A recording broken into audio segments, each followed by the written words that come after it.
The Lord created me and now I exist as a person on earth. And I'm like, what the fuck?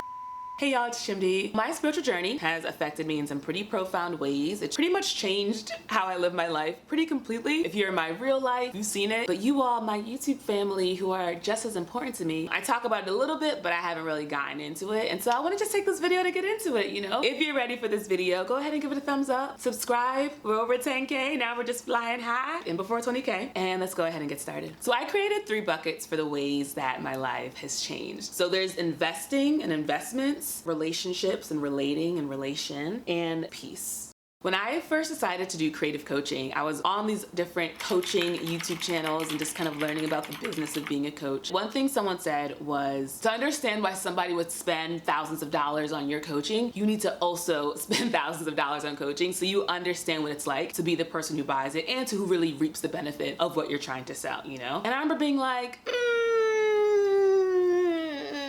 I'm good. But when it comes to my spiritual journey, when I found Thomas Hubel and the work he was doing specifically around healing collective trauma, how long do you think we were gonna go before we brought up Thomas Hubel? When I found out about his work and it was so radically life-changing for me and I saw the ways I was doing all of this healing, first I spent a good number of weeks just doing the YouTube thing. You got hours of your content on YouTube. Why would I pay money for anything more when there's clearly so much? I then spent the next easily couple of weeks watching almost every 4-hour-long Thomas Hubel interviews and just soaking up all this wisdom and all this knowledge, which was amazing. And then I reached a point of like, I know this one already. I've heard this one before. I've seen this metaphor used. I was reaching the limit of my free Thomas content. I had to make a choice of, is this something that I actually care about? I was like, you know what? I'll sign up for like monthly meeting, online platform. I was like, I'll sign up for that. And that's cute. It's only a couple $100. That's fine. Immediately game changing. Immediately it blew my mind because there was a level of, obviously it was happening in real time. It is very different when you are watching something live on a screen versus recorded on a screen. It just feels different because you're more present, right? You know at any point anything could happen. Plus we get into these small breakout groups, immediately are deeply into it with each other in a way that feels so amazing and so beautiful and just loving. A couple weeks later, he was doing a Q&A for this Timeless Wisdom training, which is a 2-year commitment, which involves like almost 30 days of in-person retreat. There's like a 7-day silent retreat. There's like all this stuff happening. Like it's for people who are really serious about this healing trauma life. And so I'm like, all right, let me see how much this program costs. It costs almost $10,000, okay? And so I had to ask myself, Shimdi, are we about this life? and I tell you with complete certainty, I was like, this is what I'm here for. I love y'all. I'm not here to make YouTube videos, though I do love it. Subscribe for real. I am here for my spiritual journey. The Lord created me and now I exist as a person on earth. And I'm like, what the f? So my whole journey is very much, hey Jesus, can we talk? Can we get a little eye to eye? Because I'm trying to figure out what's going on here. Everything else comes secondary to that, you know? I understood in real time and in real life what it means to just say you care about something, talk to people that you care about something versus genuinely investing your time, your energy, your resources, your attention into this thing that's important to you. I was chatting with my friend about this last night about, are we investing in the things that really matter to us? You know, like if you look at your values, if you wrote them down on a sheet of paper, then you looked at the ways you spend your time every day, is it clear from what you're doing every day what it is that you care about, what it is that you stand for? And if not, that means you need to make a change if you want to live a life that's aligned to your values. Some people, that is not a value for them. There is this website where you can actually do a test to see what your intrinsic values are, the things that you just value for their own sake. I found that to be really helpful because it helped me see what is a driving force in my life, and literally the number one is creativity, so that makes sense. But also understand as you see this very long list of things that are totally reasonable to value, the ways in which you can meet someone who's also a lovely person and they genuinely have different values than you, and that's okay. Check out that intrinsic values quiz if you're curious to know what your intrinsic values are. And if you do it, put it in the comments. Let me know what your values are. Let me know what the values of my subscribers are. And I must say, I hope y'all ain't out here acting crazy. Y'all seem so great. I talk about it all the time. Like, Y'all have the best subscribers. They're so cool. if y'all are out here in these streets acting crazy, what's going on? We need to talk about that. Ooh, this feels like the mid video, whatever. So let's go ahead and just make it that, all right? Like, subscribe, comment, etc. Okay, back to the video. Beyond just investing, like monetary investment, there's also just the time that you are now spending on these things that you care about. And for me, on my spiritual journey, I could easily spend, listen, when season 8, when the final season of Game of Thrones is coming out, I marathon the entire 7 seasons before that just so that I could be ready for that final season. That's what I was doing, and I was doing that while I was overseas, all right? I was in Europe somewhere. And instead of gallivanting with my fellow travelers, I was like, I need to catch up. no, I think I was actually in Japan. So I was in Kyoto. And instead of being out here in these cool ass Kyoto mountains, I was like, So what happened to Jamie? Cersei, what's she up to? man, Game of Thrones. I would spend a lot of time watching TV. I don't do that anymore. I have a few things that I love. Great British Bake Off is one of them. All of the stuff Marvel puts out, of course. And Money Heist. Most important thing to me, genuinely. It's like spirituality and it's like Money Heist, if we're being honest. I still have these things that I watch, but for the most part, I don't sit there watching TV. I am probably watching something related to spirituality. I am doing something related to my creativity, which I think is an extension of my spirituality. I'm talking to my friends, but I am not. I remember being that person who I'd be like, Have you seen The Avengers? and they're like, no, I haven't seen it. And I'd be like, what? You're the one who's not cool for not having seen this movie versus, oh, you're just out living your best life, hanging out in nature, talking to your family, hanging out with your friends, you're exercising. Oh, it took me a while to realize that like what I spend my time doing is a reflection of what I value. So if I want to feel good about saying these are my values, I need to make sure I can hold myself accountable to what I actually spend my waking hours doing. Let's talk about relations, which you know, obviously my spiritual journey has played a role in. I'm using that sexy voice because, as you know, I'm currently a single woman, not going on a single date. And it seems like I am not feeling great about this truth, but in reality, I love this for me. Genuinely, I love this for me. And here's why. I am interested, hold on, let me sit up with a straight face. Here's why I'm so happy I don't have any dates. No, yeah, okay.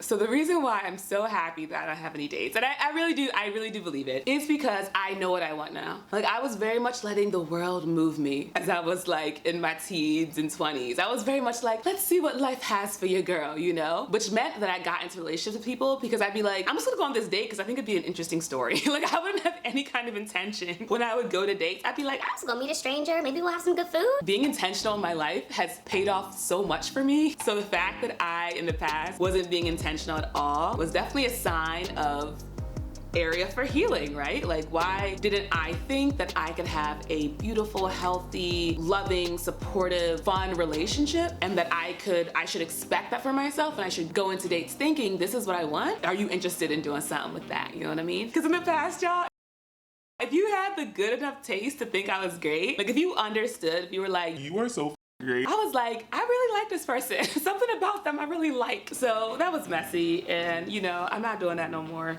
But then there's more to relations than just, you know, that gushy stuff. There's also just being in communication with each other. So when I am now in conversations with people, I bring a much deeper level of stillness than I ever used to before because I know what's going on with me. I've healed a lot more, you know, so I'm able to be in my own body more and be in the moment that's happening and not be thinking about something from yesterday, something in the future. Well, how am I gonna pay my bills this month? You know, I'm not worried about that. I'm just right here in this moment and I'm able to hold space for the person I'm talking to. A lot is revealed when you hold space because, as Thomas would say, you are always communicating, not just with your words, but with your actions, with your presence, with your eye contact, with how you walk. All of it is communicating all the time. And if you are able to be still enough, people are telling you their whole life just in that moment. It's a very intimate thing to witness and hold space for. It's very beautiful and it's very lovely. So that's been wonderful. But at the same time, you know, when folks aren't necessarily able to meet you in that stillness, you're also able to see the why a little bit. And this is something that Thomas talks about that I literally asked him a question about because I was like, I need some further explanation. But it's about how when you're able to like be in your body, you can co-regulate with somebody. So somebody can be really going through it and you can hold presence and space for them, where instead of them being up here and you're down here, you're able to bring them down, right? That's the power we have for each other. But we're supposed to only do that with permission. So it's like, ooh, okay, good to know. Because I'm finding myself in the situation where I'll be in communication with people and I can tell by how they're showing up, like I can get a sense of the traumas that they've experienced and what they're bringing to this conversation. It's very intimate. It's very intimate. And I'm like, I don't know how to be like, Do you want to talk about this very clear trauma that I'm getting from you right now? We gonna pretend everything is okay? Like, which one, where are you at in this journey? I just wanna make sure that I'm not out here like bringing up traumas for people. You can tell something right away. It's like if somebody walked in wearing a yellow hat and they were just like, Hey, what's up? we all see it there, but it's like, did you want us to address it? Did you want us to support this decision? That's kind of what it feels like right now, but it also feels like X-ray vision. And I think that's the thing I'm most excited about. A metaphor I recently discovered was that in the Great British Bake Off, you know, they do the technical challenge and then they go off while the people make it, right? And so we as the audience, we get to see the way people are like putting in the sugar on the wrong layer and they're overproofing or underproofing or they're not baking it as long as they should. So we as the viewers are seeing this happen. But when it gets to the blind judging, Paul Hollywood can go up and taste every piece of food and say, this was overproofed. Taste it, say, you put in the sugar at the second layer instead of the third. Taste it and say, yeah, you should have baked this for about 10 more minutes. To be able to have the skill like that is insane. And that's what it feels like my spiritual journey is allowing me to do. As I continue to focus on it and study it and invest in it, I will now have this ability to be like that, but with my relationships with people, with how I communicate with people, with how I hold space. I will be a master of that. And that just sounds so dope, y'all. Like, as someone who is able to tap into my own energy and like turn it up and turn it out and like, you know, like channel it for things like YouTube, like, you know, I'm not like this all the time, y'all. I be chilling. I just be like, I'm not always out here like, la, la, la. So the fact that like a motherfucking superhero, I'll be able to meet somebody and like channel energy at them. Ideally, I'm gonna help make their moods better, right? But if I did want to become a supervillain, I could like channel my energy so effectively to make people feel terrible. But why would I do that, y'all? We're all in this together. We're basically all one person. And the final thing that I want to talk about is peace. Just a deep, deep, deep, deep peace. I have a morning ritual. So I spend my first half hour or so in gratitude and prayer, just like really going through all the ways that I'm just so blessed in this moment. Then I'll do some meditation. I'll do like a light meditation where I imagine the light coming through my Kundalini energy, I think that's how you say it, and just like all this wisdom being like brought into my body. I'll do that for a little bit, and then I will get up, I'll go to my porch, and I'll just sit there and stare at the sky. I'll look at the trees, I'll be like, hey babies, what y'all up to today? How y'all doing? Look at the birds, I'll be like, okay, where the party at? All right, birds. That is what my morning is, and I do that every morning. I did not turn my phone on until like 1:30 in the afternoon today, and I'm genuinely so proud of myself. It's such a reminder for me that the real world is not the world that's on my phone. The real world is the world that literally I'm living in and co-creating and emerging in all at once. Like, that is the world. I now call going out to my porch and going out in nature going home, because I'm like, oh, this is where I was birthed. This is what I was created from. This is the air I breathe, that I circulate. Like, I'm a part of the process of this living being, right? That's how I start my day.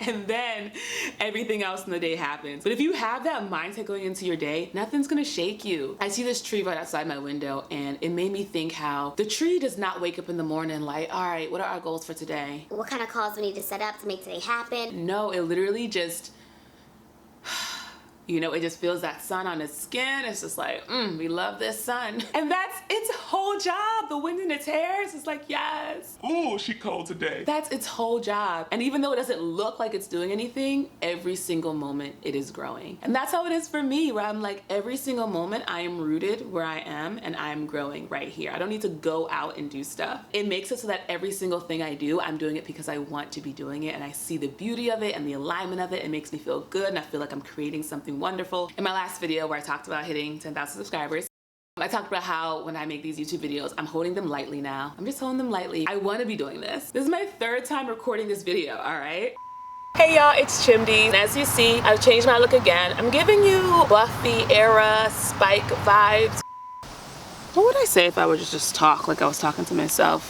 One, the audio was bad, and the other one, my battery got just cut off midway conversation. But I was like, this is what I want to be doing. So I'm gonna keep working on it until I get it right, because how else will I spend my time? What else do I care about? I care about creativity. I'm gonna live my life doing creative stuff. Like, this is what I want to be doing. And having that peace of mind, it allows you to just like be where you are and just live in that moment. And it then gives you all this energy, because your energy isn't spent on, well, I gotta do this thing tomorrow, or like, I told so-and-so this thing, but I really meant this thing. And then what if they find out? All these ways that I could be spending my energy on things that don't serve me, all that energy is just in my body. And that's how I have so much to give to you all. And maybe I get just a little high, just a little. But for the most part, this is really me, y'all.